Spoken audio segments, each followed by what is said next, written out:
The Trinity site is the birthplace of all nuclear bombs. On the 16th July 1945 at 5:29 in the morning, the very first atom bomb, triggered through an atomic meltdown, turned the morning sky bright as a supernova. The pressure wave could be felt 160 kilometers wide, and the test was deemed so successful that the US military arranged to release this new weapon.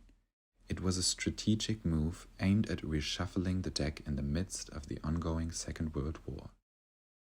On the 6th and 9th of August, 3 weeks later, early in the morning, bomber planes started in the US with one target: Japan. 2 bombs, 2 cities, 226,000 deaths that followed. The sheer size of this number is difficult to imagine, but let me try to illustrate.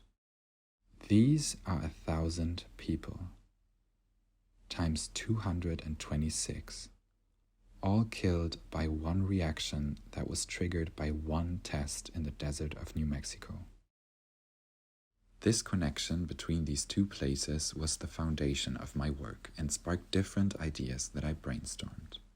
I took my time to formulate what I wanted to say, but I always came back to this connection. Was it readable at Trinity?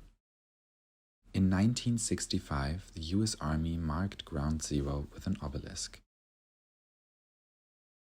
The scripture on it only speaks of the first ever explosion of an atomic bomb, not the aftermath. This sparked my architectural concept. Architecture is, in my eyes, the reflection of a subjective perception of our lived reality. Buildings, monuments, and design spaces are a mirror of cultures past and present. In the context of this project, I don't see the obelisk as an object by itself. It is a symbol for the scientific achievement, a trophy for the country that had the first ever atomic bomb. But there is no dialogue happening, no balance. Because where there is light, quite literally, there is also shadow. So I decided to give this monument a symbolic shadow, pointing away from Japan. A shadow of the aftermath. In a time where fragmentation of society is a threat to the peaceful cohabitation, where lines become borders, not bridges, and cracks form ditches between individuals, I think it becomes more and more important as artists to challenge our lived reality, to not choose one perspective on things, but to try to create a conversation-inducing space and to not reduce your reality to the environment around yourself. And I think that's what makes this competition so interesting. Because there is so much creative freedom and there are no limits, the task challenges you to think emotionally about this topic.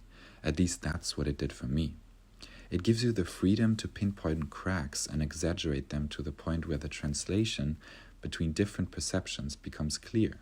And it gives you as a creative individual the opportunity to form your own opinion about this topic.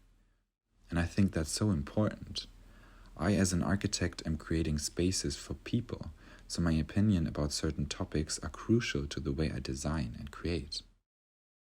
In forging spaces that echo the resonance of history, challenge perspectives, and engage in a profound dialogue, I believe as an architect we contribute to not just the physical environment, but also to the collective narrative of our shared humanity.